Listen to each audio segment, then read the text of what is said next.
हरित महाराष्ट्र आयोग अभियान अंतर्गत बालमोहन विद्यालयात वृक्षारोपण.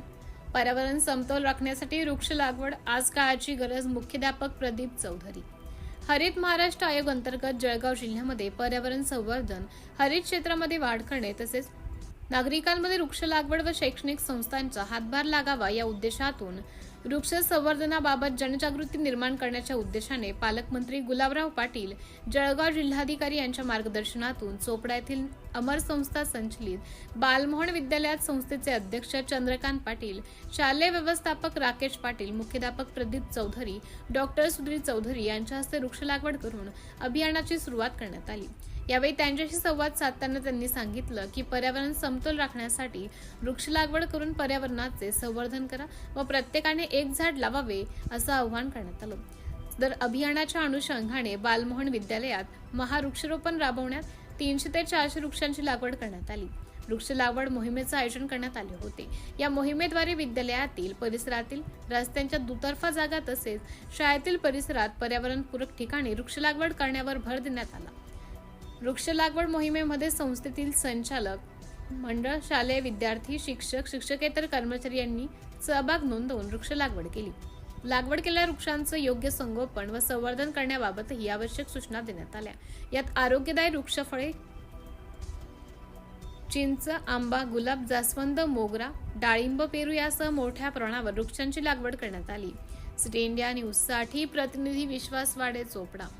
महाराष्ट्र शासनाच्या हरित महाराष्ट्र या अंतर्गत आमच्या बालमोहन प्राथमिक, बालमोहन माध्यमिक तसेच उच्च माध्यमिक या शाळांकडून विविध प्रकारचे झाडं या ठिकाणी लावण्यात आलेली आहेत. याच्यामध्ये काही फळ झाडं आहेत, काही फक्त सावली देणारी आहेत, काही बांबू जातीचे झाडं आहेत.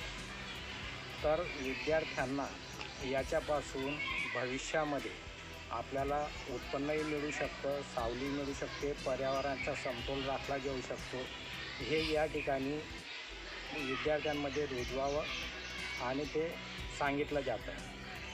तर अशा प्रकारे या ठिकाणी भरपूर झाडांची डाळिंब आहेत, पेरू आहेत, सीताफळ आहेत. फळ झाडं भविष्यात आपल्याला उत्पन्नही देऊ शकतात, पर्यावरणाचा समतोल राखला जाऊ शकतो. तसेच शासनाच्या हरित महाराष्ट्र या क्रांती अंतर्गत समतोल म्हणजे सर्व काही गोष्टी आपल्या या नुसतं वृक्ष लागवडीबरोबर सगळं साध्य करू शकतो आपण. तर या निमित्ताने मी सर्व विद्यार्थी, शिक्षक यांनाही सांगू इच्छितो की आपल्या घरी, शेतांच्या बांधावर जिथं जिथं रिकामी जागा असेल त्या ठिकाणी वृक्ष लागवड करायला काहीच अडचण नाही. घराच्या बाजूला मोकळी जागा असेल तिथं छोटे छोटे फळ झाडं जसं सीताफळ आहे, पेरू आहे, डाळिंब आहे, लिंबू आहे, अशा प्रकारचे वृक्ष लागवड आपण करू शकतो.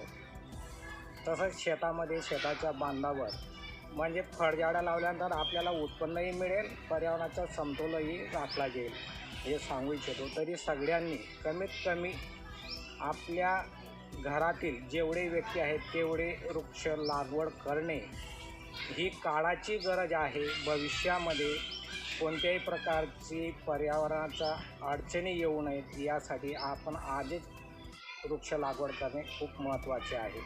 जय हिंद, जय महाराष्ट्र.